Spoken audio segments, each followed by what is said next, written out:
Hello বন্ধুরা, আজকে আমরা ঘুরতে এসেছি নারায়ণগঞ্জ, রূপসী, রূপগঞ্জ, গাজী ব্রিজের গোড়ায়। এই যে দেখতে পাচ্ছেন আপনারা, ওইটা হলো গাজী ব্রিজ, আর এগুলা হলো বালু, নুড়ি পাথর। ওই যে দেখতে পাচ্ছেন নুড়ি পাথর, এটা দিয়ে তারা ব্লক বানায়, রাস্তার ব্লক বানায়।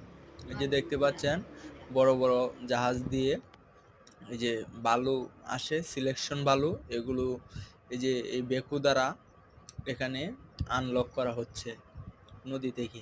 এটি হলো শীতলক্ষ্যা নদী। এই যে দেখতে পাচ্ছেন ভিডিওটা।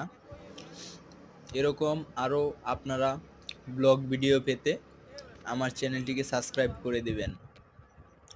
নতুন নতুন ভিডিও দেখার জন্য সবাইকে আমন্ত্রণ রইল।